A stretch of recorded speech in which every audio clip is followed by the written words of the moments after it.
All right. All right, I think we're going to go ahead and get started. And welcome everyone to the Drought Task Force, our second meeting of the year. This is Cami Loser, Director of the Department of Water and Resource Conservation. I'm going to go through just kind of our list of members of the Drought Task Force. If you can just let us know if you're here or not, starting with me. I'm here, and and just introduce yourself too. Josh Jimmerfield.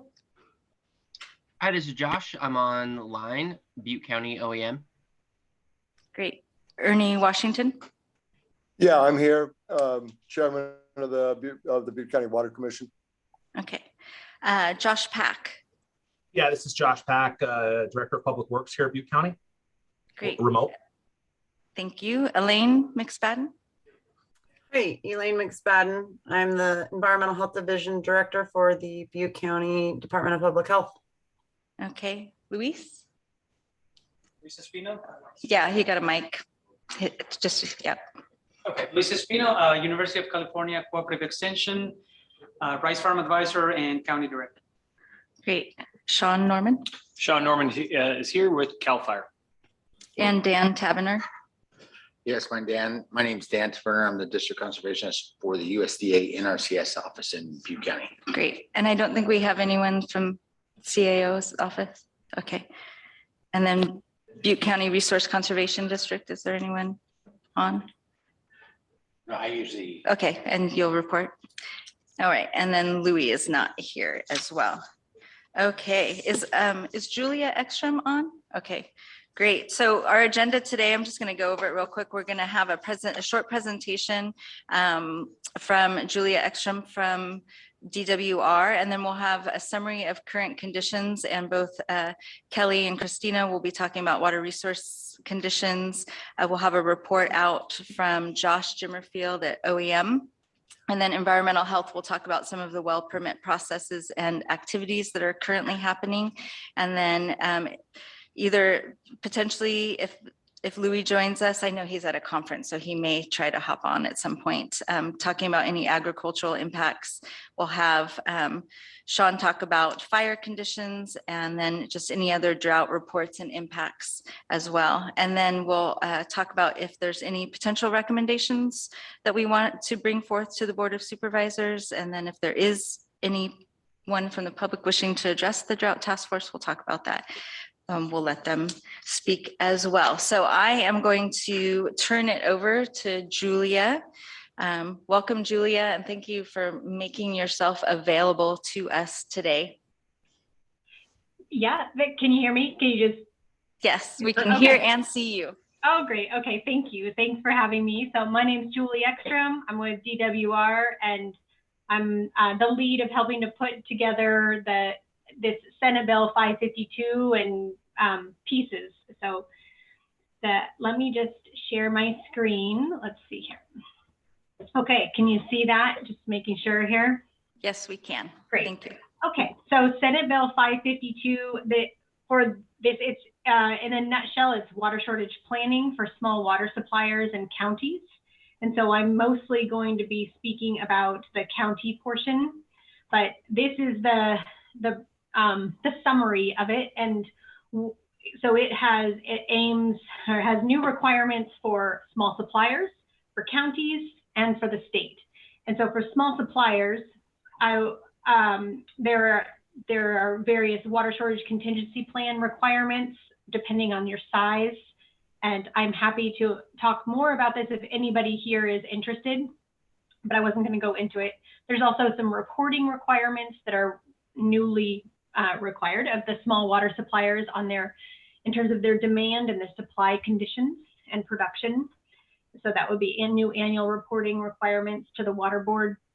And then there are these what's called drought resiliency measures or standards. These are mainly infrastructure upgrades that are required if the supplier doesn't already have them, like a backup energy support source, second source of water, groundwater monitoring if they're on well water, and fire flow requirements, and a couple other things. So for counties, I'm going to go more into this part. Each county has to create a standing drought and water shortage task force for considering state small water systems and domestic wells, or there can be some similar alternative setup as long as it covers and is covers and considering the state small water systems and domestic wells. And then it also needs to develop a water shortage plan. So this is not just a water shortage contingency plan, but I'm going to go into this. This also is for state small water systems and domestic wells within the county's jurisdiction. And this can be a similar alternative. So it doesn't have to be a standalone plan. And I'll go to that. And in the state, this legislation, SB 552, points to the state to develop, update and maintain its water shortage vulnerability tool.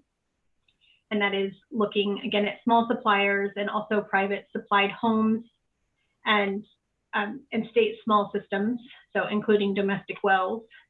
And then also that DWR with other state agencies establish a standing interagency drought and water shortage task force. And this would have local government and other stakeholder membership also. So let's just go into the counties piece. That's what I was gonna talk mostly about today, since you're the county drought task force. So again, it sounds like you have your task force. I don't know if your task force already has an agenda item, or maybe this whole committee is for that, but on state smalls and domestic wells, but I'll be interested in hearing about your setup. And then also this, it doesn't have this single name yet, so I keep changing it, but developing a drought response and mitigation plan. And the purpose of this is to facilitate drought and water shortage preparedness for state small water systems and domestic wells. State small water systems are those with 5 to 14 connections, so not the public water system.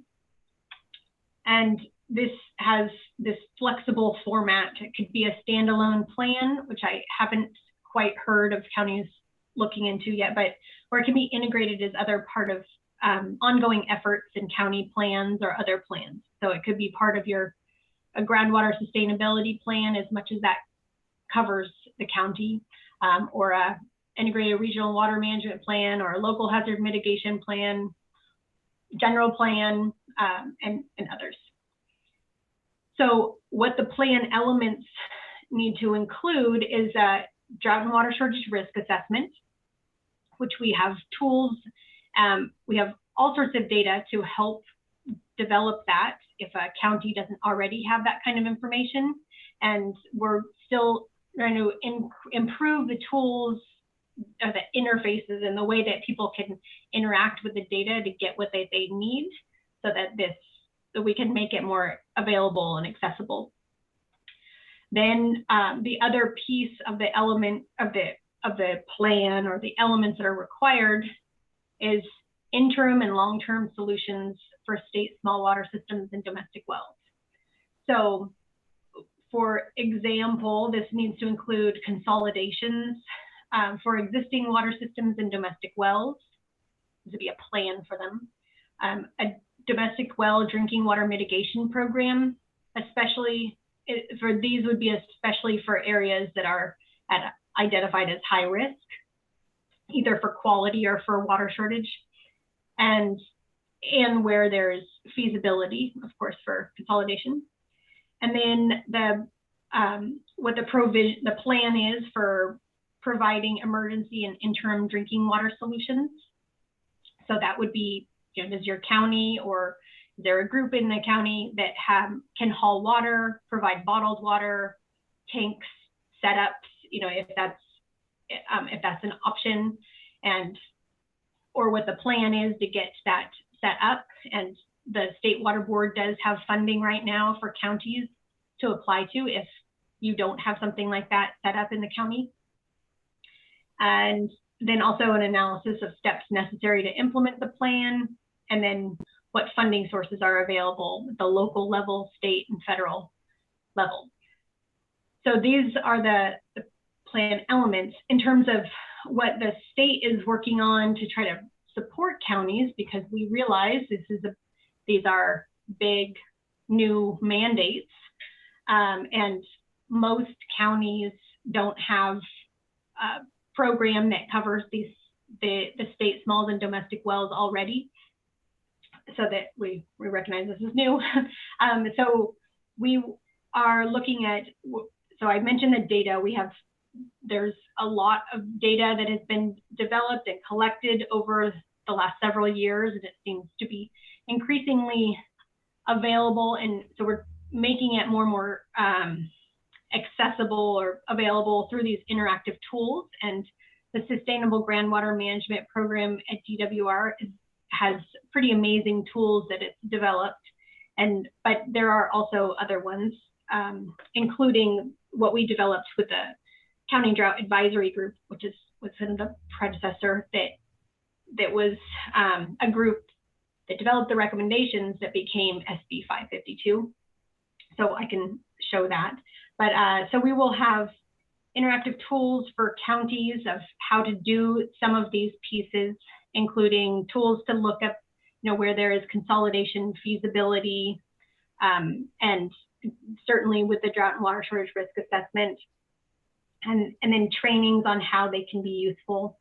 We also have, from early conversations with some counties, had been asked for guidance early on, and so we are setting up to develop a guidebook that just to help figure out how to do these planning elements and comply with SB 552.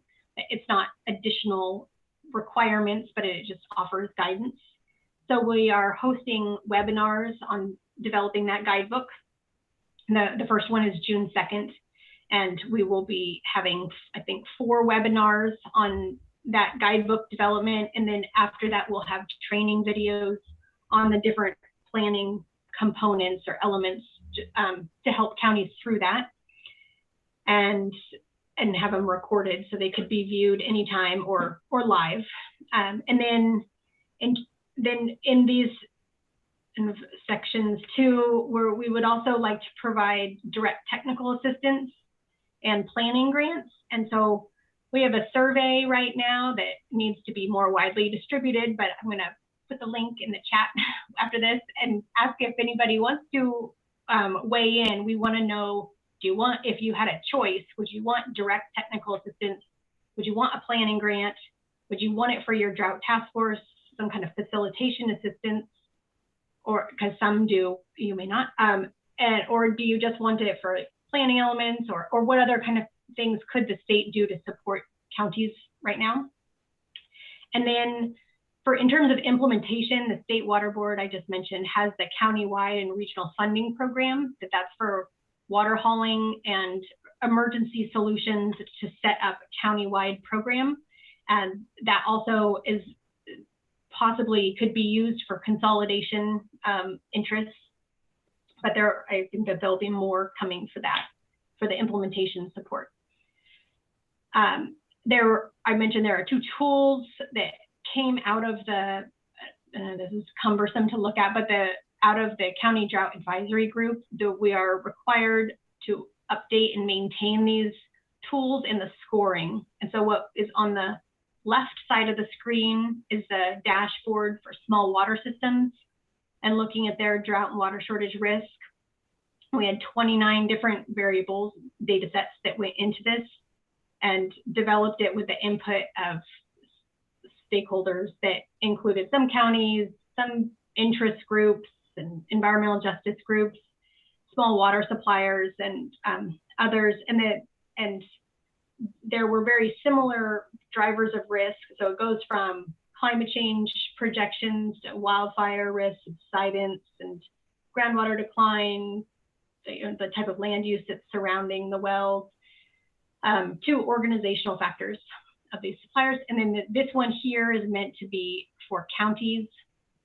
And we'll update this, but it also looks at some of the same factors, and you can hover over it and to see how many domestic wells are there, how many, what's driving the risk in different areas and why. And so we're working on this to make it more, well, for one, to update it with the latest information, including dry wells and what areas may be susceptible to this drought, and then also to make it more like show where the wells are and other information that's already publicly available, but be able to weave it in so it's available in the same space.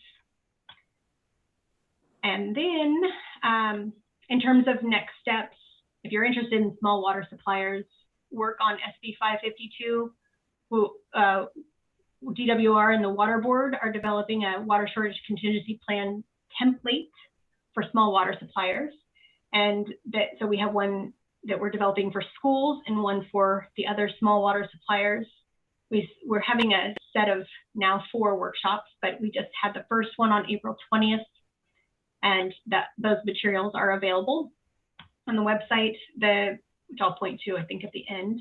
And then late July or August, we'll have a couple more workshops on a school template, and then on the other template.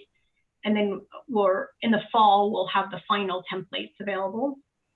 Then we'll have some trainings on those that, just how to use them and how to do a water shortage contingency plan.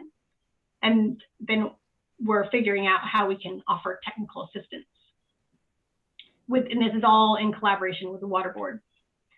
And then in terms of next steps for county support, I mentioned a survey, so I'll put that in the chat, trying to design a planning assistance program.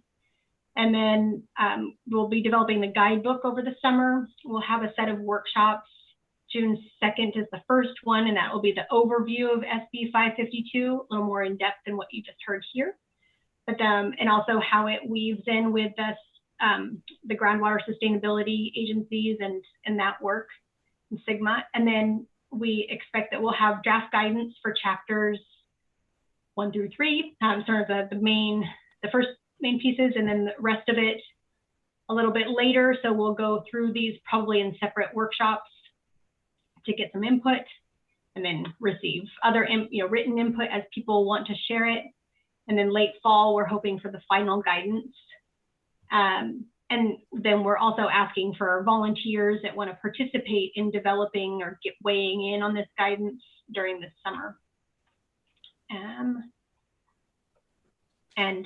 that's all. If anybody has any questions, I'm happy to answer. Great. Thank you, Julia. Does anyone have any questions here in person? How about online?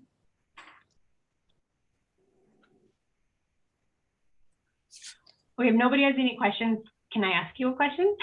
Sure. I do Oh, have yeah. one question. I'm Oh. wondering, what is the date? This is Cami, by the way. What is the date that we have to comply with the plan preparation? There's no date in the Oh. law. So, and I don't know if anything else, I haven't seen anything else coming. I could imagine that at some point there could be some kind of, if you have this, then you'd be eligible for this other thing type of situation, but I haven't heard anything about any dates. Yeah. That's good. And then for planning grants, can we use planning grants for preparation of the plan? That's what it's supposed to be for. Okay. Yeah. And is So- that available to be applied for now? No, that's what I'm trying to figure out from this survey, is what form people want. Okay. Do they just want because I've had some counties from just one-on-one discussions say they want a planning grant. Others have said, we don't want a planning grant because we don't have any capacity to apply for anything like whatsoever, or have any staff that could work on this. We want direct technical assistance to just come in and talk to us and do pieces of it or show us how directly. And then others have said, what we really need is somebody to come and facilitate things to set us up with a drought task force. So people are in different phases, but then the question that DWR has to decide is, well, how much should we allocate for, or expect counties to be asking for in terms of the planning grants versus direct technical assistance, because to set up the direct tech, we just don't want to offer something and then have it be not something people don't want to use, if that makes sense. So that's why I need to put this survey out, which I'm going to grab here. Perfect. So you said you had a question for us. Oh, my question for you is this task force here today the like the check off or the what meets to discuss domestic wells and state smalls and the concept of the planning elements under SB 552, or is that something that's in the works? So this drought task force has been around for quite some time, although so it was the result of our drought preparedness and mitigation plan. So we do have a plan that was adopted, I think 2000, I'm looking at my staff, 2004. So the drought task force has been around since then with varying levels of meeting based on if there's a drought or not. So depending on in times of drought, we meet more often. So looking to integrate the requirements of SB 552 into the drought task force here. And so not speaking specifically about smalls and domestic wells, but that would be integrated into this format, this forum. Great, thanks. I think anything come up in the last 5 minutes? Okay, great. Well, Julia, thank you for coming and speaking. And so that way it's besides just me that you've been talking to. And so hopefully we'll get them at the survey in the chat and people can participate in that and start moving forward. Thanks for having me. Great, thank you. All right. Next on the list, summary of current conditions. So I'm going to turn it over to Kelly Peterson. Thank you. This is Kelly Peterson with the Water and Resource Conservation Department. And I'm going to go ahead and share my screen real quick and get us started. Okay, can you all see that okay? Great. Okay, so today we're going to review a few hydrologic conditions to sort of set the stage for some further discussions that we'll be having today. And also just to set that stage is just to remind everyone that we do talk about water years. And so the idea of a water year doesn't fit into a calendar year, but it spans from October 1st of any given year to September 30th of the following year. And the idea there is to capture the majority of the precipitation so that we can make useful comparisons between year to year. So currently we are looking today at this precipitation index. If you look along the bottom, that carries our water year from October 1st to September 30th. This blue line indicates the amount of precipitation that's fallen in a specific area through time. So this dark blue line is our current water year at close to 40 inches, which is about 75% of an average. If you look at this big sort of blue line or this big blue space in the background here, that does show the average over time from 1991 to 2020. One of the things to keep in mind though with this particular index is that it is a Northern Sierra precipitation aid station index. So as you can see, a lot of these stations here are in the upper portions of the Sierra Nevadas, not necessarily indicative of our Central Valley valley conditions here. So that's going to be quite a bit different. But yeah, so moving ahead, you can see that also, I guess one thing to point out is that we are in the third year of drought, and this brown bar here shows the water conditions that we saw in the first part of that drought. And then the black line below that is looking at last year's precipitation too. So we're a little bit higher in terms of rainfall in this particular area than we have been in the last couple of years. Water year indices are another way of making comparisons from year to year about conditions. And so it's really based on runoff from these four watersheds that you can see here on the map: the Sacramento River, Feather, Yuba, and American Rivers. And it really seeks to just characterize each water year as either, you know, a wet, above normal, moderately wet, dry, critical, et cetera. And so this kind of puts some context into our current conditions. And we can see here in 2022, we're also sitting at a critical water year. And so you can see last year was also designated as a critical water year, and the first year of the drought was classified as a below normal year. I'm sorry, a dry year. And so you can see through time where the average is that black line there in the middle. And so we're quite below that. But one of the biggest points, I think, to this graphic that I always like to point out is that you can see the huge variability and swings from year to year. We can go from an extremely dry year to an extremely wet year in a very short amount of time. So it puts a little perspective on where we're sitting with conditions. Snowpack is another way to look at conditions. As of today, the snowpack in the northern area is 23% normal for this particular date, with an average snow water equivalent of 2.7 inches. Pretty low.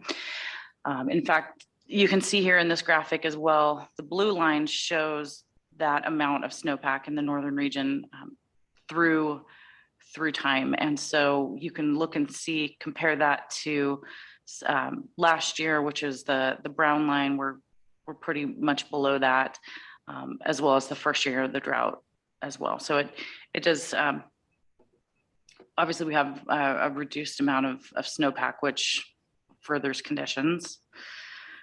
Reservoir storage is another interesting thing to look at. As of today, Lake Oroville is at 55% of capacity and 70% of its historical average, which spans from 1969 to 2015. So there's pretty low conditions throughout most parts of the state as well. There's a little bit of a different graphic indicating how those levels look and how those levels have looked over the 3 years of the drought. This first red line shows the filling of the lake basically through that water year, as you can see along the bottom, October 1st to September 30th. So that was the first year of the drought. The second year of the drought here is in this middle sort of lighter blue line throughout time. And then it looks like with this darker blue line, that's our current year. So we're sitting a little bit higher than we were last year, but certainly lower than we were 2 years ago. Groundwater level conditions are another way to characterize our situation here. So groundwater level measurements are done 4 times a year as a result of a coordination effort through our department, the Water Resource Conservation Department at Butte County, and DWR's Northern Region office. And so we go out and collect well measurements in a pretty wide grid, actually, throughout many parts, as you can see here.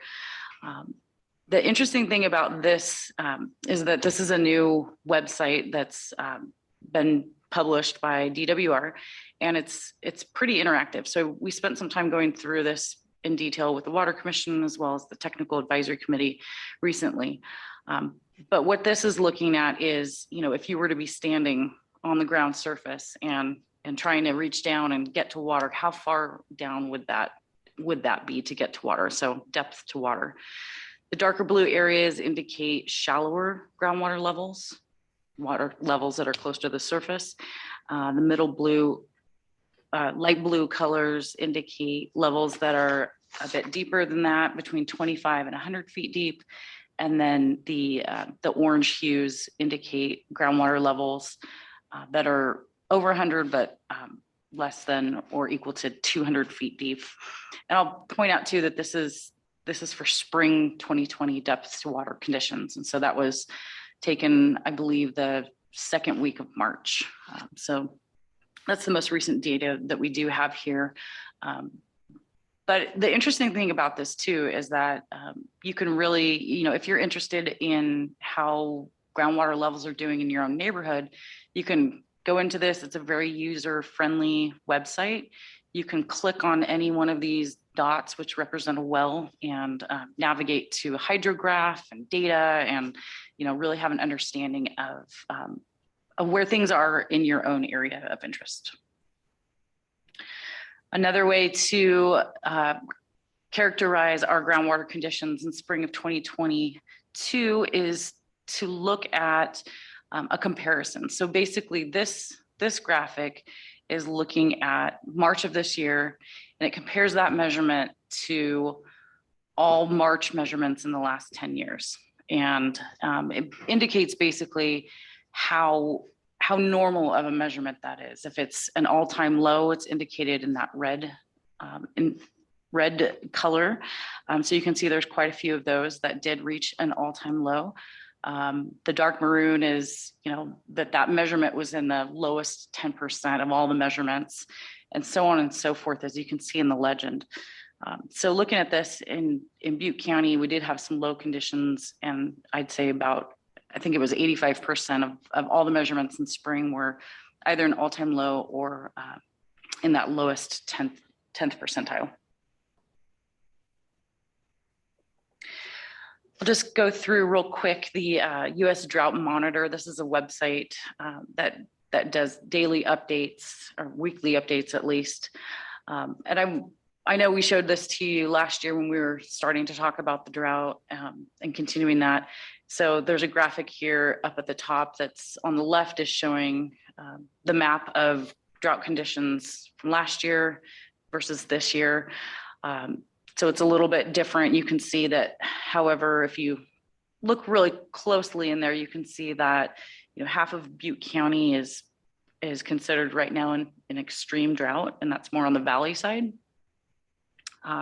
And almost half of Butte County is in that severe drought area. So there's quite a few repercussions with that, and you can see those listed here as what they indicate for both of those designations. So one other thing that we like to talk about is the My Dry Well reporting system. And this is a system that's sponsored by DWR. It's voluntary. It is actually the great thing about it too is that so this is basically for households who have a well that's gone dry. And so if you want to report that and let people know, it informs the state. It also informs the county so that we can, find more resources for folks that, we can help them out with that. These are the numbers so far as of today, and this is for the calendar year. So there's been 8 total, as you can see depicted there. Most of those were shallow wells, and sometimes they don't report the total depth of the well, so it's not clear necessarily.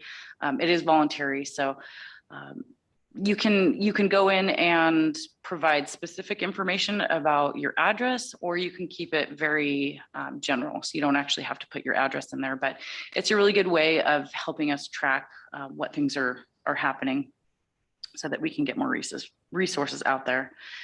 And this is a map of where those particular shortages have been reported of household wells going dry. So like I said, it's voluntary, which means that it's likely this is a very low number, and that our conditions are highly underreported for that fact. But if you are interested in reporting, here's a link to do so. And as I showed you in the map before, that data automatically gets populated to a website, so you can see the spatial distribution of that. And we're always here to help navigate any of these websites for more information. But given that we have seen some of these, all-time lows and, really low groundwater conditions, it's a really good time to get a handle on your own well if you do have a domestic well that you're reliant on for your drinking water or other otherwise. A couple of things you can do is get a copy of your well log. That'll tell you total depth. It'll tell you more information about the construction of the well, so you have a better understanding of really, where you're sitting in terms of the groundwater levels. Well maintenance is also very important, and folks can come out, do the well maintenance, and give you information on where your pump is, how deep it is. There's resources for that. So yeah, finding your pump depth, water level, and total well depth is important. And then that way you can identify nearby monitoring wells that we just saw on that website and compare what your depth to water is to some of the others in the area. And then if you know where your pump is sitting, you can see, well, how much water is sitting above that pump that I can use, or is it very close and I need to think about maybe deepening or finding some other strategy on fixing that. So with that, I will just say that a lot of this information is pretty general here, but I really want to refer folks to the website too. And we also have flyers in the back that do go through a lot more of the financial resources and exactly, the steps on how to do these things. And with that, I'll open it up for any discussions. Great. Thank you, Kelly. Does anyone have any questions, comments? Go ahead. I just had a question, Kelly. I don't know if you need to go back to that map or not, but when you do the well monitoring, that's because that's the data that you guys collect, not the self-reporting one. When was that collected? So it's like March, June, and July? So that's a good question. These graphics are just spring of this year. So these were collected the second week of March. I see. So before irrigation season started. So what do you anticipate there? Because if we're going to have curtailments and district water is going to be short and a lot of replacement with groundwater, I mean, that's my concern, just because we're going to have so many people irrigating with groundwater. And I've already had a few people report to my office that stock water system wells, they're shallow though, like 40 or 60 feet or something. They're already going dry. Of course, they're not reporting on that reporting tool. And if we have other programs like that state one that we just talked about, does the county, do I have any resources in the county that I can direct them to? Yeah, that's a really good question. I believe Josh is going to talk about some particular programs that are just coming online in the next couple of weeks or so. So I'll defer to him on that. But, there's, I guess I would also circle back to having folks really have a good understanding of what their individual system is like in comparison, because you're right. When we have dry years and we have low precipitation and we have cutbacks and surface water allocations, we use more groundwater. And so that's a natural cycle. That's to be expected. So moving forward, yes, there's definitely the reporting feature, but for folks that do have dry wells and experience those issues, there are resources here within the county, including emergency water filling stations, water storage tank programs, et cetera.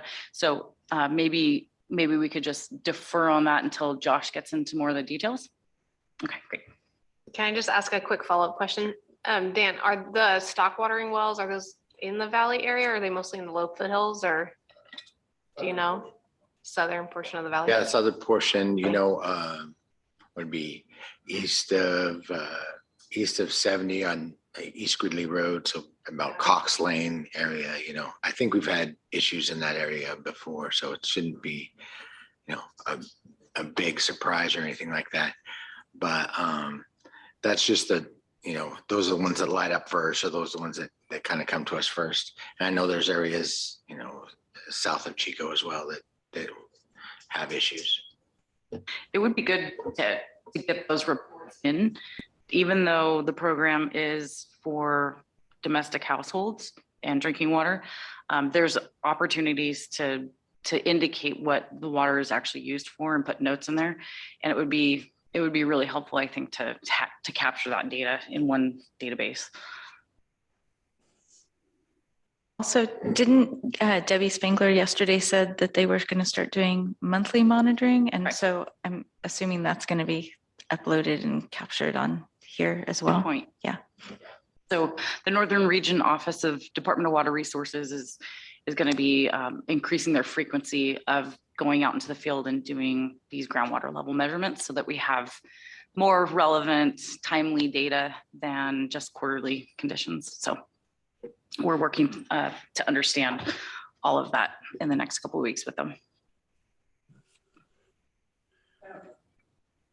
Question, I'm just curious on the self-reporting. I mean, it shows 5 wells. Is there or whatever number, is there an estimate of how many really are out there that have gone dry? You know, it's difficult to do that without folks letting us know. So anecdotally, I haven't necessarily run into too many of those. I don't know if the rest of the department has. And I'll just say, just as a teaser, there's some analysis of that in the drought impact analysis study, which we'll talk about a little bit more, but that will be coming out soon. So kind of stay tuned. And are there any questions online? And then how about the public? Paul? Make sure you introduce yourself along with the acronym that you go along with. All right.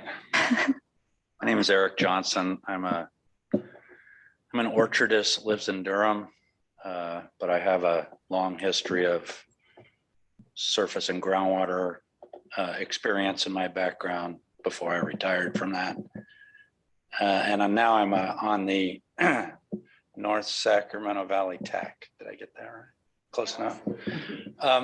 This My Dry Well seems like it could be a really powerful tool, but it isn't gathering enough information to make it a powerful tool. And it could be so full of noise that it's not really going to be helpful other than potentially alarming. For example, you don't know if their well really dry or if their pump failed. You don't know if it was a properly constructed well or a hand dug well with no screen and just it caved in.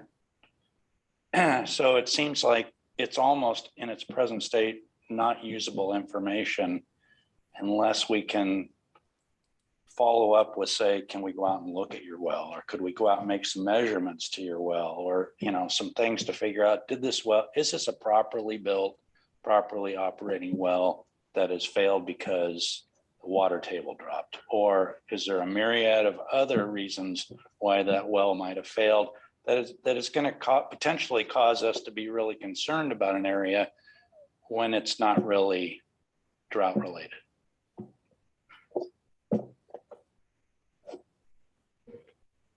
Good points. It's true. All right. If there's no other questions or hands raised. It's a panelist. You don't need to raise your hand. Feel free to speak up. I couldn't type in the chat. Sorry. I just wanted to respond to the comment that there is more information about each of these submittals of the dry wells, that it's available on the website. And also DWR has been updating the system for the My Dry Well site so that when the report comes in, there is information that's confidential that doesn't go to the public, but then have developed a system so that it will notify the county now if we have the county contact, and then that informs the county where the dry well is and what information was reported about it. So the survey does ask questions about the well depth, what the issue was, and like there's a series of questions. So just wanted to flag that. Great, thanks, Julie. Also, I do believe, and Elaine can correct me if I'm wrong, but when someone comes into the county reporting a dry well, they refer them to the My Dry Well site to potentially go on and log that information.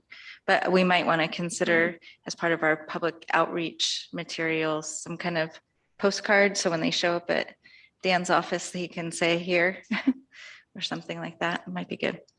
All right. Next up is Christina Beck about water supply conditions. So just a quick overview, given the hydrologic conditions, that's resulted in a number of cutbacks, as has already been mentioned. So I'll just go over a few of the different sources. So the State Water Project is at a 5% allocation. And our Feather River contractors here in Butte County, which includes Western Canal Water District, Ridgeville Irrigation District, Biggs West Gridley, and Butte Water District. They did get a 50% curtailment, so that's their second year in a row. They were curtailed last year as well. Additional pumping did occur, and so we expect that this year as well. And then on the Central Valley Project side of things, there's 0% allocation for ag. Municipal industrial is at just enough water for public health and safety. And the Sacramento River settlement contractors, I believe, are at allocation of 18% of their supplies, which normally in a critical year, they would receive 75% per their contract. So definitely kind of new territory for water supplies to ag this year, and expecting significant fallowing, some in Butte County, but certainly even more in the west side and Glen Clusah counties. Thank you. Are any questions?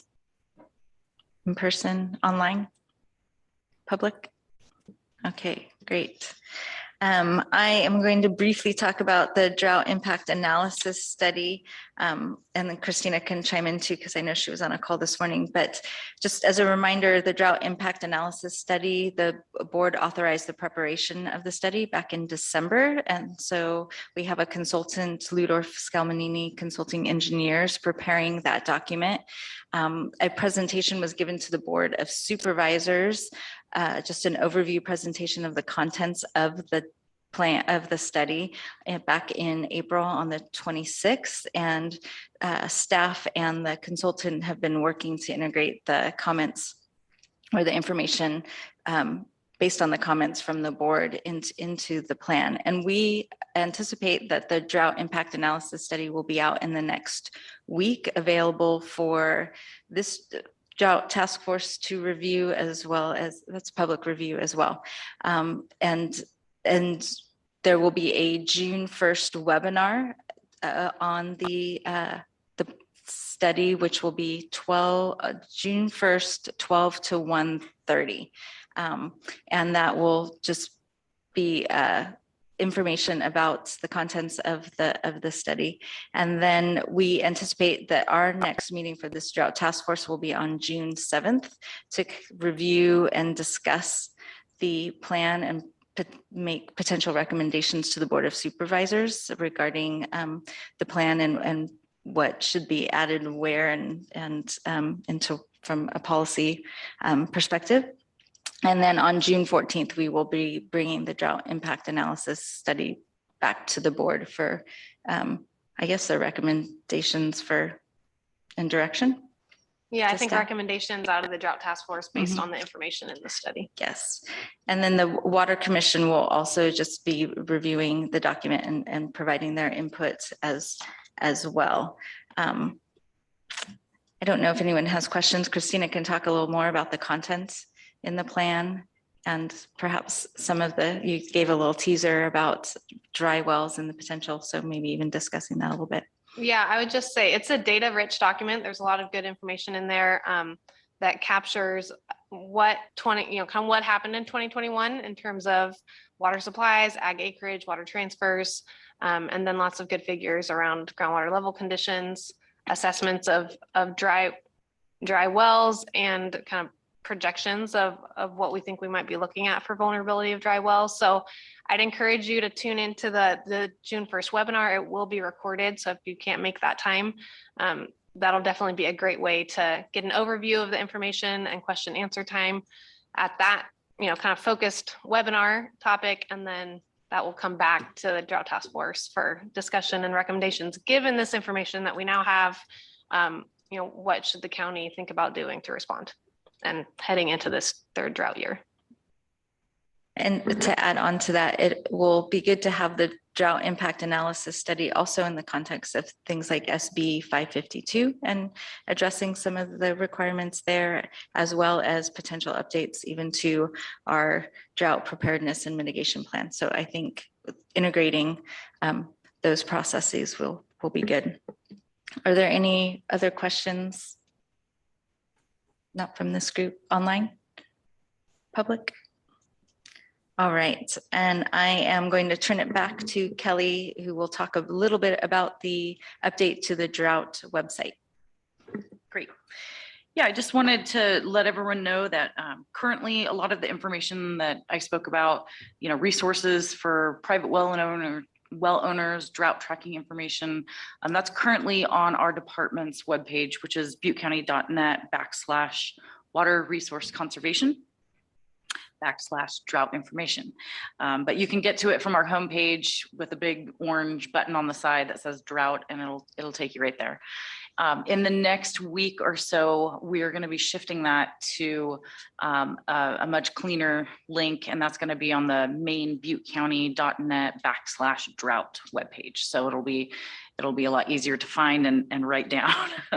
But what you'll find in there is that we're revamping it a little bit, and it's going to have some of the information that is super helpful, including state drought information. So how to track it, a lot of the links on, what folks are doing to provide that information. It's going to have a big section on water conservation. So lots of tips for people throughout the county on how to save water. And then a private well owner website as well, how to report your dry wells, a list of local water haulers as supplies for people that do need that, how to be proactive with your well. Some of the things we talked about today in terms of obtaining your well completion report, getting a contracted well driller if needed, resources such as that, how to maintain your well, and then also financial resources for landowners that are dealing with some of these issues and need some funding and financial resources for that. The other part of it is that there's going to be another webpage that directly links to the Butte County emergency operations for this. And so that will really kind of give an update on, those emergency water filling stations and the water tank storage program that Josh will talk about more. And also we have that one-page flyer with a lot of those resources on it too. That's on the website and also available here in person. If people want to help distribute that on the task force, that would be great. Great, thank you, Kelly. Any questions?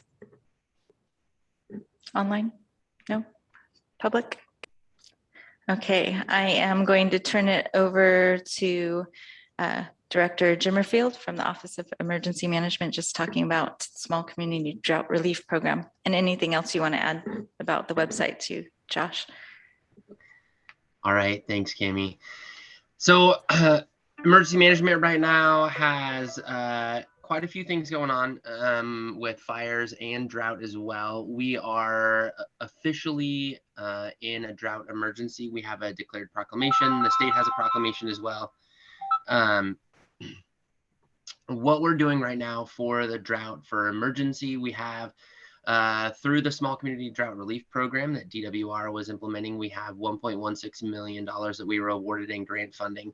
We're using that to do a water hauling program where we currently have a contract in place with Cal Water. Actually, it's the same contract we had last year, and so we're working on just revisiting that for this year. But that would open up the emergency water supply station. So basically, it's a hydrant that provides potable water, and folks that have the ability to transport water can come get that picked up. We're looking at volunteers right now to get that up and running. That should happen in the next couple of weeks. We also just got all the notifications back on a contract for water hauling. So folks that have storage capability at their homes, large tanks, 2,500 to 3,000 gallons, we'll be using the same grant money to haul water to those folks so that they don't have to come get it. And that is a contract that we're putting in place now that'll use that same funding. And then the last part of the program, we're working with Glenn County. They're rolling out something very similar, would be a temporary tank program. So folks that don't have the ability to store water will be able to get a tank installed on their property, plumb that back into their system for potable water, and then get them on that water hauling list. Right now, the funding that we have in place should supply close to 80 households is our estimate for a year. And in the interim, that's we're looking at more solutions to either extend that program, make that program a little more robust, or see if there's other possibilities in play. We're also looking at partnering with Water Conservation and Resource on if we can do some grants for extending intertie. So looking at some of those systems that are close. I know, for instance, I live out on the north end of Chico. We're all on wells, but we're very close to Cal Water's water systems out here. A lot of the folks on my street have wells that are in the 70 to 80 foot range, and a lot of those are having issues. And so if there's funding available through DWR to extend water system delivery out in this area, that's something else we're looking into. And we've touched base with Cal Water on that, and they're interested in pursuing that. We just need to see what grant money is available from DWR. And that might be where we would utilize some of that advanced planning money to see if we can get a team to come out and kind of help us determine what that would look like and what areas are eligible for that. The other piece is that we're doing some education and outreach. So we're partnering again on the website. We're looking at getting some of the resources that DWR has put together. There's some pamphlets and brochures that we're downloading and printing out copies of, as well as some drought information from FEMA. And then we're looking at doing some of the local fairs. We've been at Fire Safe Council, some community events already, and we're distributing drought information there to let people know, here's the things you can do to help curtail water use. So using, low flow appliances and water shower or water shower spigots, using drip systems to water, limiting irrigation, those types of things. So all that type of stuff, we're trying to get out and do more education and outreach on that. And anytime that we can partner up with any of the other agencies within the county, we're working on those. One of the other things that I did want to add to, Kelly mentioned it, talking about the website. We're also trying to put links on the website to some of the local water agencies. So Cal Water, South Feather, Del Oro, any of the programs that they're running, we want to link those as well. So it's kind of becomes a one-stop shop for anybody looking for drought information. They'll be able to find all of that on the same website, and then there'll be links off of that, maybe specifically to a Cal Water page. So it's easy for people to get all the information that they need. Pending any questions, that's where OEM is right now. That's what we've got rolling out, and that's what we're working on. Great, thanks, Josh. Any questions? You're okay. You're afraid to ask. Yeah.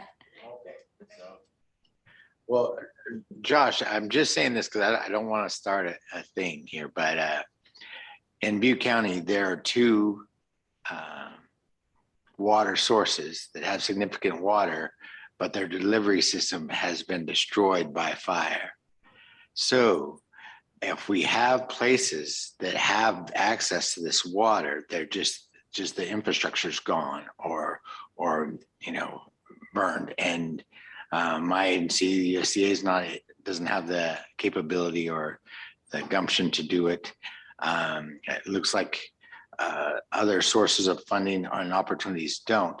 I was just wondering, what would you or your agency do in case of this? If we have, a drastic, severe, ultimately, desert kind of situation in our county, but we have water that's just not being allocated and used. Is there a way somebody could tap somebody in your agency to help put the infrastructure together? Yeah, absolutely. So that is also, I believe, one of the programs that can be run through the Small Community Drought Relief grant that DWR has, And specifically, there are provisions for burned over well heads or folks that have damaged pumps, getting those things replaced or repaired so that the well can become functional again. So if that is something that you've got going on, please reach out to me. Let me know, and we can work with DWR to see if there's money available, or if we can.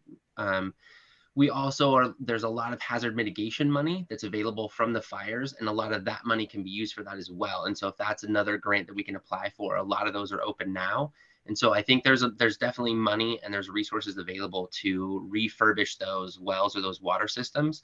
And in some instances as well, I believe there's also appetite to increase capacity of those systems. So maybe make them more robust as they get rebuilt or put back together, damaged from fire. So that's something we can look into.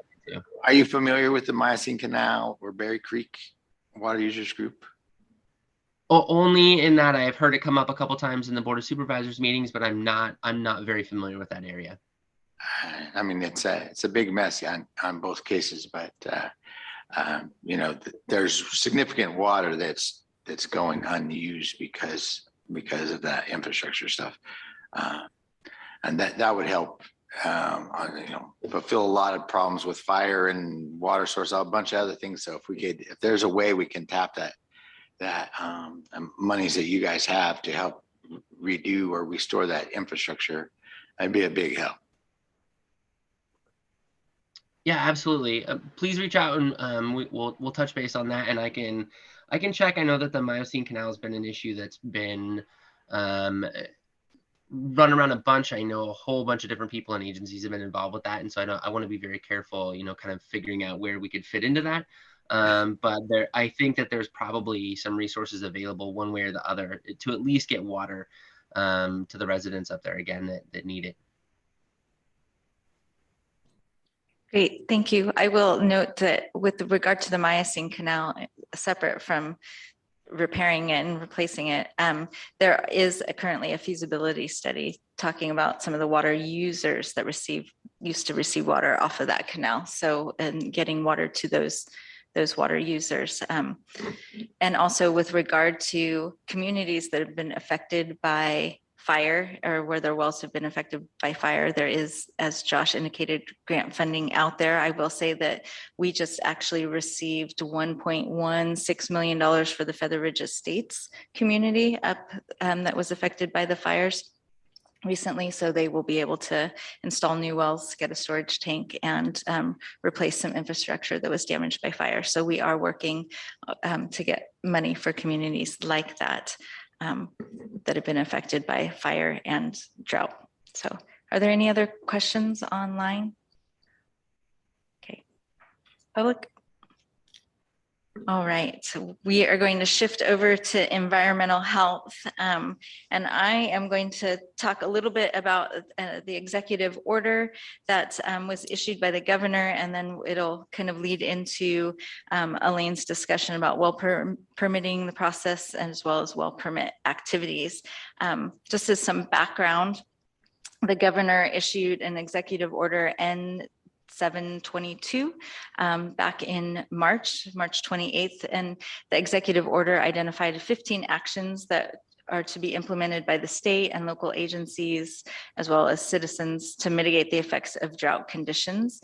Of those 15 actions on the executive order, there is one action, number 9, that is applicable to the work of the environmental health as the well permitting agency, and then subsequently our department, the Department of Water and Resource Conservation, is involved as kind of working with the groundwater sustainability agencies. So specifically, action 9 talks about, states that the agency that is responsible for well permitting, so in our case, environmental health, shall not approve a permit for a new groundwater well or the alteration of an existing well without, that's within a basin subject to the Sustainable Groundwater Management Act, without receiving written verification from the Groundwater Sustainability Agency that the well will not be inconsistent with the, I'll say GSP, Groundwater Sustainability Plan.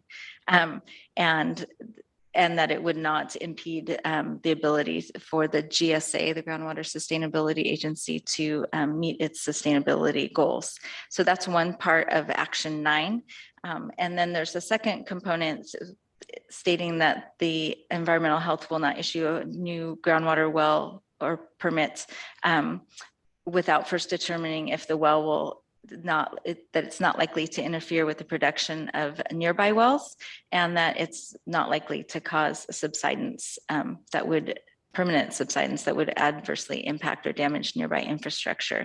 So the Department of Water and Resource Conservation has been working with environmental health as well as the groundwater sustainability agencies that are affected to come up with a process for the groundwater sustainability agencies, the GSAs, to provide some kind of written verification to go along with the well permitting process. And essentially, currently the VINA Groundwater Sustainability Agency and Wyandotte Creek GSA have adopted, as well as Rock Creek GSA have adopted kind of what we're calling an acknowledgement form that is provided to the permittee to review and sign, which, and there's a kind of a cover letter and then the acknowledgement form. So stating that they're acknowledging that there is a GSA, a GSP, there's requirements, and that the issuing of the permit, there could be potential limitations to extractions and all the other things that a GSA could actually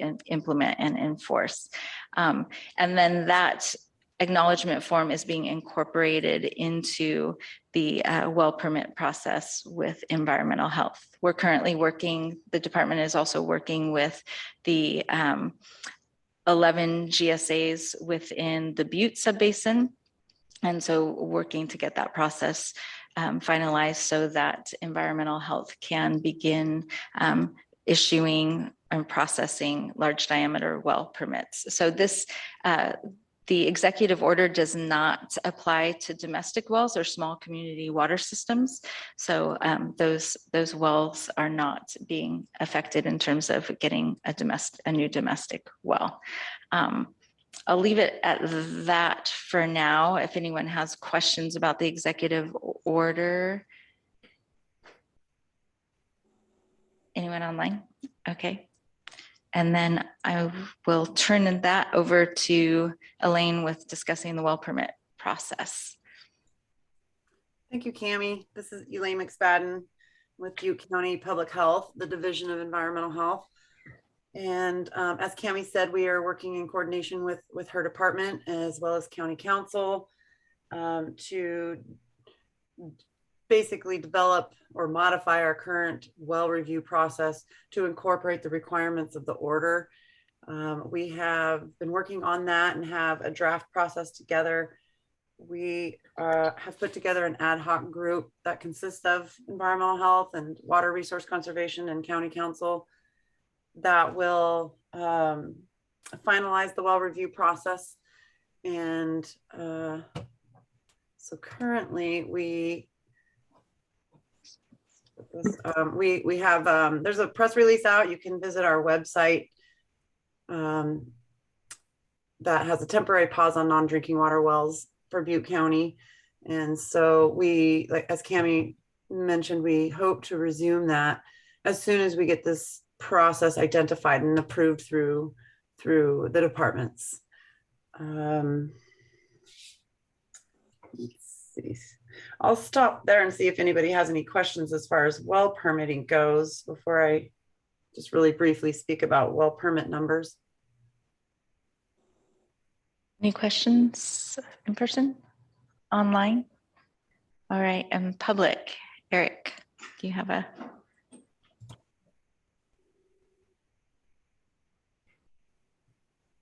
So I used to work for a consulting firm that got a contract with Stanislaus County to help them with their well permitting process, because they were kind of in a world of hurt because they were involved in a couple of litigations that they were not doing it appropriately, doing an appropriate analysis before issuing permits. And so some of the things that we were doing for them when someone would apply for a permit we would do an interference analysis, which is basically a modeling effort to figure out whether a new well, how likely it was that a new well would impact nearby other wells.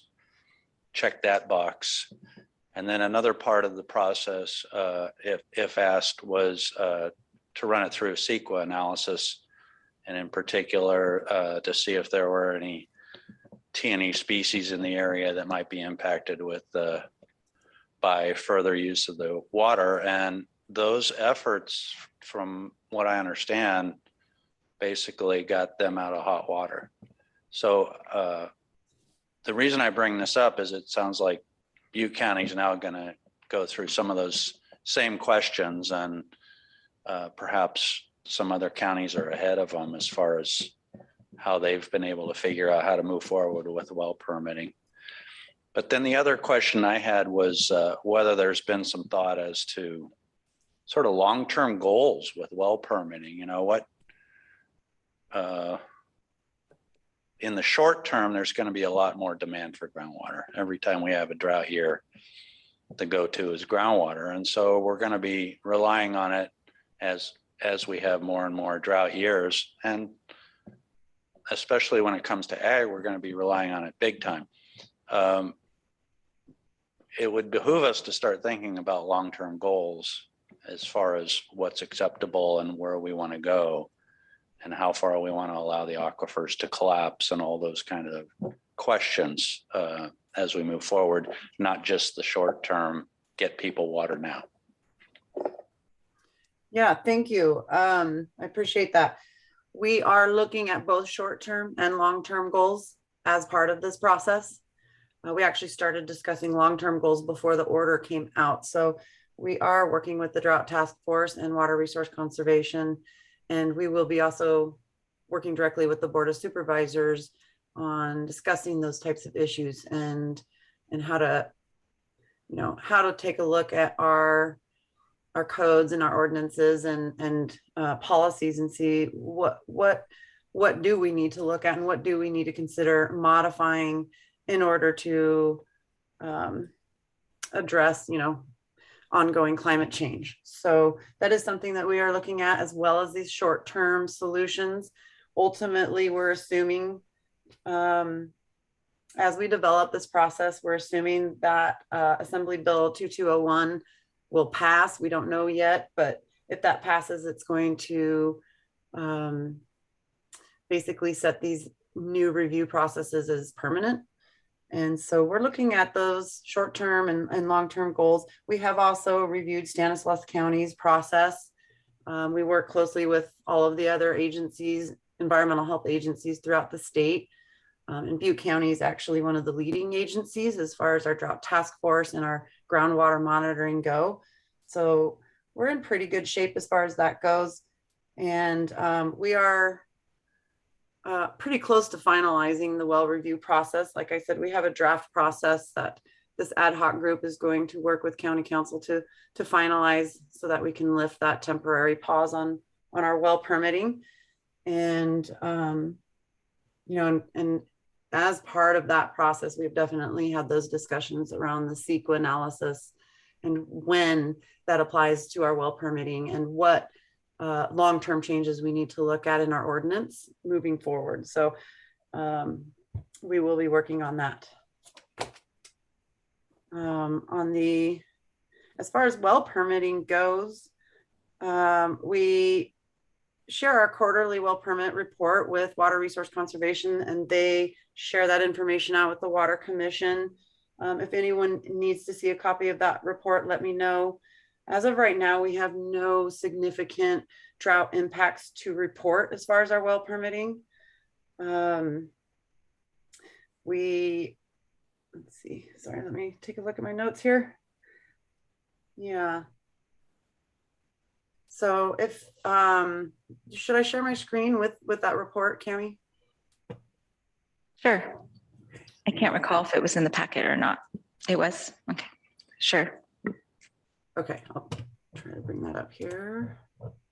While Elaine is pulling that up, I will note she mentioned AB 2201, which is a assembly bill that is currently being considered that would make this action 9 essentially required, with some additional steps that would be required of the groundwater sustainability agencies and a little more in-depth review. So not really talking about it until it becomes an actual thing that we have to comply with, but do know that there is a move to do that. And I will also note that our current well ordinance does have well spacing requirements. So permits are reviewed in light of where adjacent wells are located. So go ahead, Elaine.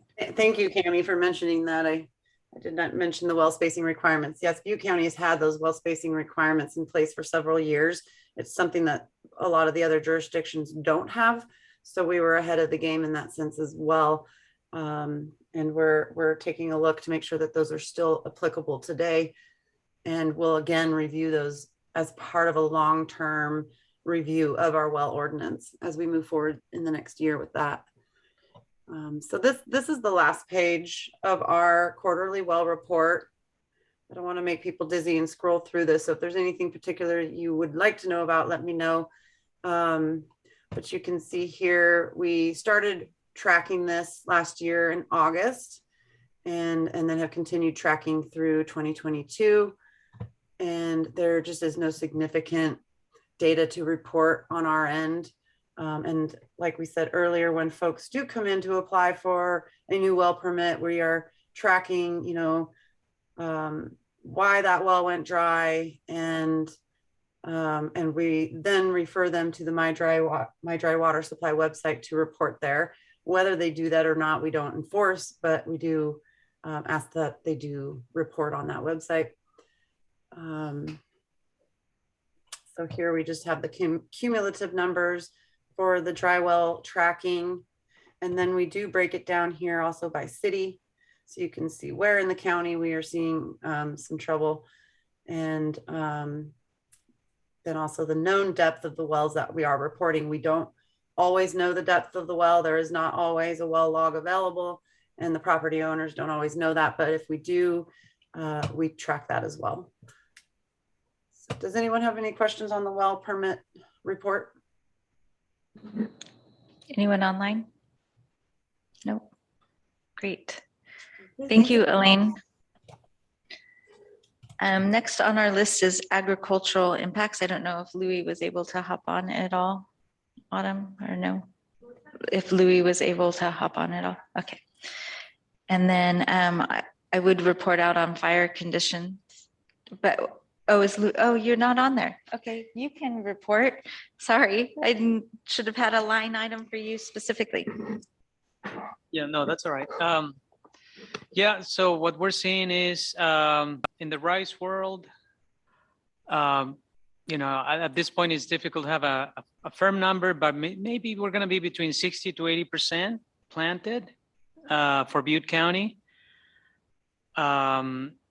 On the west side, if you go into Glen, Colusa, it's just terrible. If you just drive around, you'll see there's nothing planted. I think the estimate we have, maybe there might be 10,000 acres in Colusa, which is the largest rice producing county in the United States, with normally 125,000 acres. So the west side is really, really bad. I think overall, the rice industry, we might be about between 200 and 250,000 acres planted for the state. Those are levels that we haven't seen since the late 1940s. So it's a really big hit for the industry as overall. Butte County is probably gonna kind of have the largest acreage in the valley.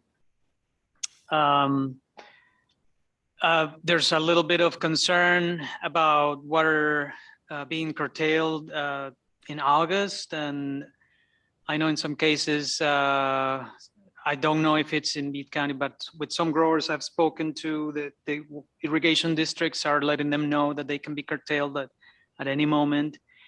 And so there's that concern that if they cut water early, they might not have enough water to finish the crop all the way.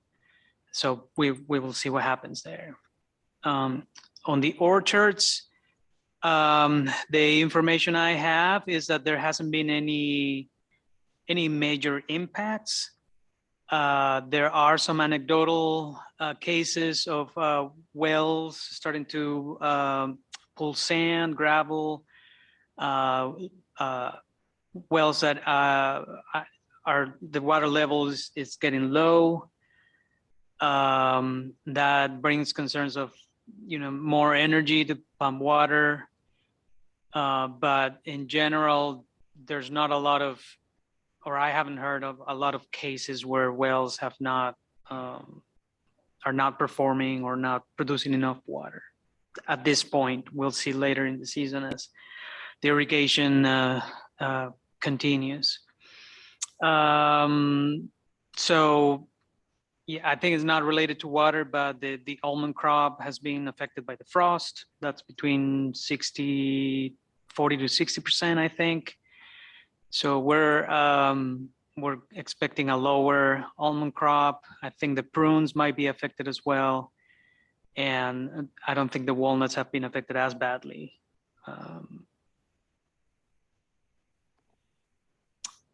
That's what I have. Great, thank you. Any questions in person? Online, Kelly? Yeah, I was just wondering, between the two task force members here in person, do you guys have any anecdotal information on impacts to range in the county, rangeland management?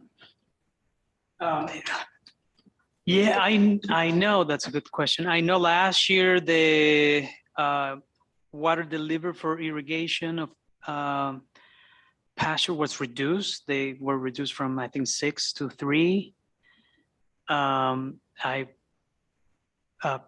Probably this year is going to be similar, but I can get you some information on that. I think that our livestock advisor probably has some better idea. Kelly, we don't have that much irrigated pasture in Butte County, but the ones we do, districts that I've worked with, they're cut back at least half. Usually they irrigate 7 times, there'll be 3. And if it'll be at least that or less. The range is what I'm worried about. And we do our range monitoring cuttings in June. So that's when we'll have that. And I've already have the letter prepared. It's just a matter of time. Some of these late rains might have helped the range a little, help kind of extend the grass season on some of the varieties that are, grasses that are slower. The annual grasses were pretty much through their life cycle already before we got them. So it's kind of up to, I'm not sure yet. Can you guys hear me? Hello? Yes, we can hear you. Okay, this is Ernie Washington from the Butte County Water Commission. Just a few comments on, and I'm an almond grower too, but a few comments on the agricultural situation. If you drive around Butte County, particularly Nelson, Western Canal area and stuff, you see there's a decent amount of planting and certainly being supplemented with groundwater, especially when they're flooding up. You go through Glenn County, which I did last week, and it is dramatic, like the last speaker said. But I thought I've had we get questions at the Water Commission about, well, I'm a domestic well owner and we're being asked to cut back, et cetera. What is ag doing? Well, one thing, obviously, farmers don't want to use any more water than they have to because it's expensive, so they only want to use as much as they can use to produce a crop. But one thing that we might do as a voluntary program, growers in geographical groups, is coordinate, and I don't know who could organize this. I've been thinking about writing to some various groups like Farm Bureau and stuff on it. Coordinate when we irrigate orchardists, and perhaps that could lessen the impact of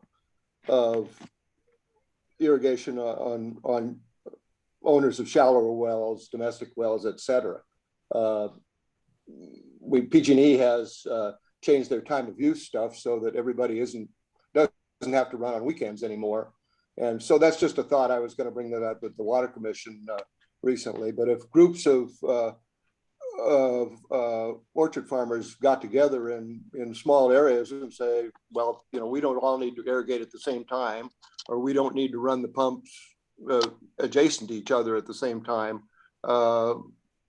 that might lessen the impact on some of the people who have shallower water sources. It's just a thought. And I don't know whether it's appropriate for the Drought Task Force, Water Commission, or what, but I have been thinking about it.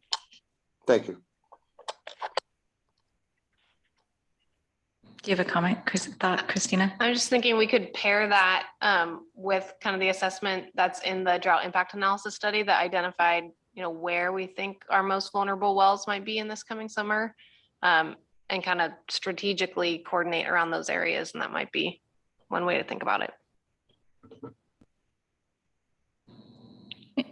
Sure, Paul. Go ahead. Ernie, did you have more to add? I was just agreeing with her. Okay. And public comment? Not Paul. Why do I keep calling Eric Paul? Sorry. Okay, well, that's it. I knew that.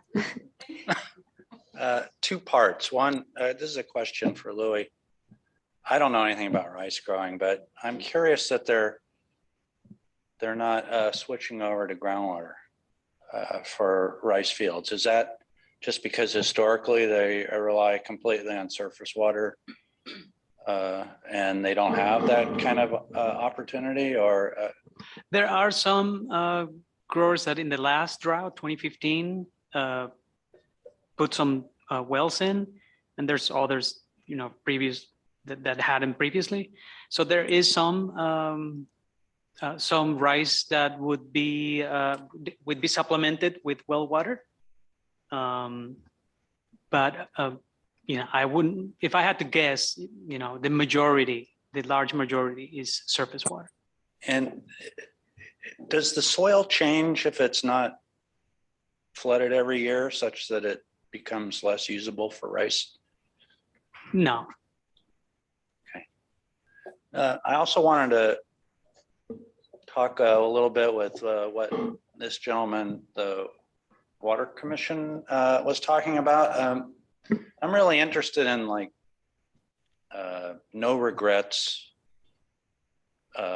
policies with regard to ag that might help us all to use what we have as wisely as we can. And I know that in general, the common knowledge or common thought is that farmers do what they need to do efficiently to raise crops because they don't want to spend the money anymore, to pay to pump more water than they need.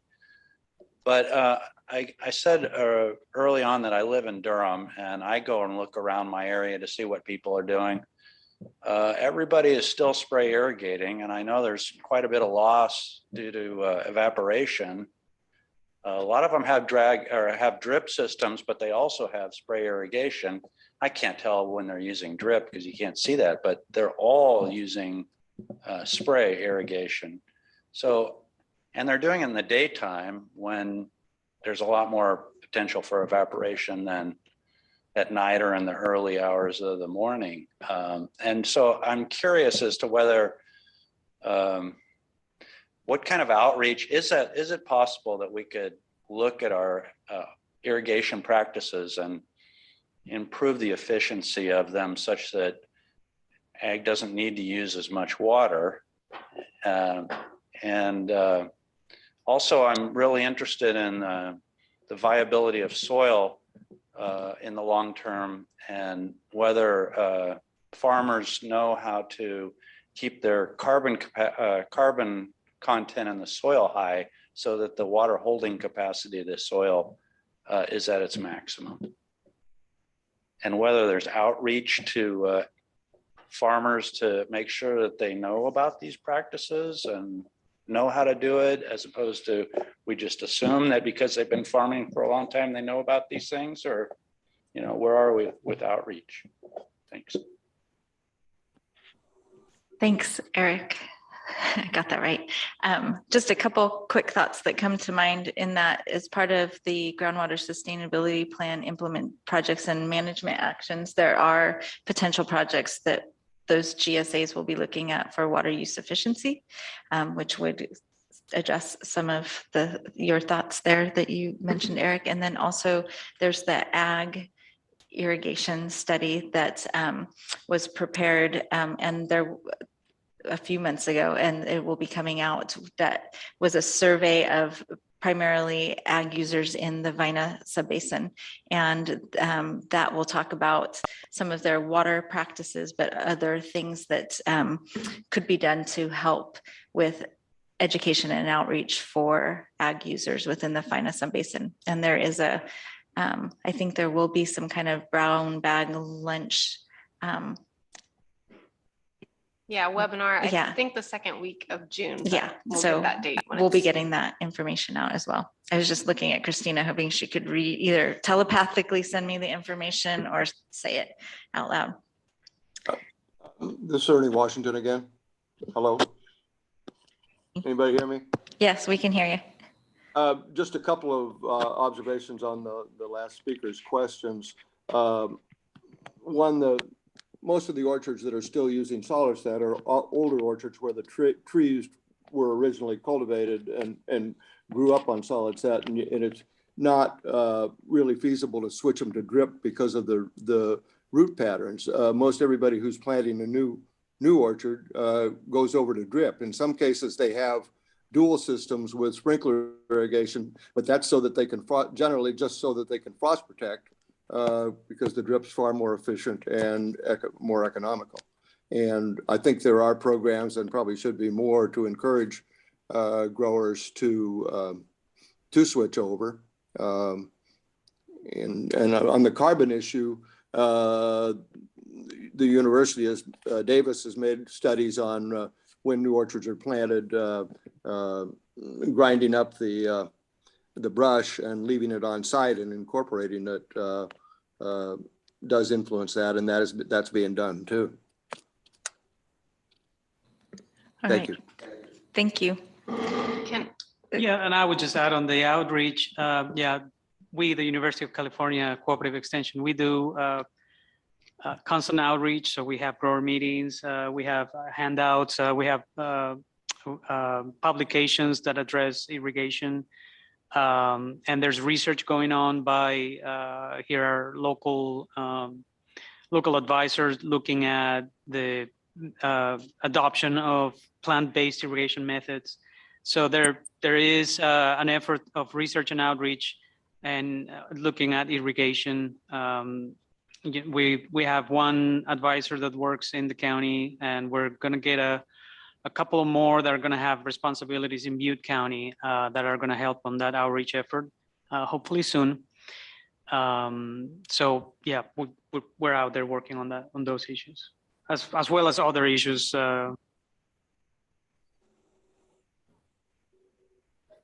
And I just wanted to add, related to the question of how much are folks moving over to groundwater, if their surface water was curtailed, Glenn County has had a large well moratorium in place for the last year.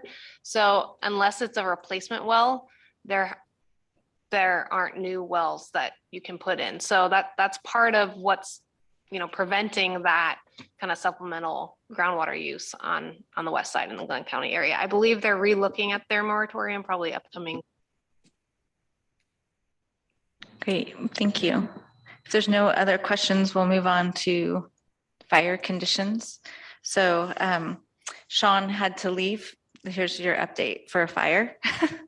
So it's over south of Orville in the Palermo area. So we'll skip that. And then if there's any other drought reports and impacts that anyone wants to share that we haven't covered? Anyone online? No? Okay. The next item is next steps and potential recommendations to the Butte County Board of Supervisors. I just listed a couple things. I don't know if we're actually ready to make recommendations, obviously, to the board with regard to the drought preparedness and mitigation plan, or obviously the well permit process, given Elaine's update. But I would like to point out to this group that we do have a drought preparedness and mitigation plan that is, I can't remember the year that it was adopted, but it's at least nearly 20 years old. So people might want to review that along with when the drought impact analysis study comes out, because some of the recommendations might be to update that plan per some of the findings from the drought impact study. But keeping that in mind, that when we do go over the drought impact analysis study, that this group will be providing recommendations to the board long-term. I don't know if anyone else had other things that perhaps should be recommended to the board. Anyone online? Great. And if there's anyone from the public wishing to address the drought task force? No one online? Okay, so we have our next meeting scheduled for June 7th from 1 to 3. The location to be determined, it looks like it will probably be here. And as well as online for convenience. And Christina has something to add to. Can I just ask? Yeah. So at this point, there isn't going to be a recommendation coming from this group to the board out of this meeting, right? Yeah, I don't think so. We'll just kind of put a pause. Are we? Yeah, I should have paused after that. Does Okay. anyone have any recommendations? I think we have to wait till Okay. it comes out and read the material. go through them there. Make recommendations. Sounds Okay, great. So hopefully June 7th works for everybody. When we do get the drought impact analysis study, we will forward that to you, maybe with a little guidance on what we're looking for coming back into the June 7th meeting.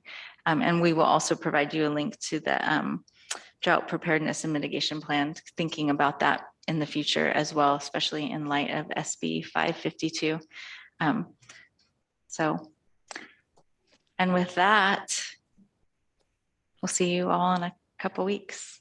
We'll also send you links to the June 1st webinar for this drought impact analysis study. Thank you, everyone, for taking the time today, and thanks for your participation. Thank you, Cami. Thank you.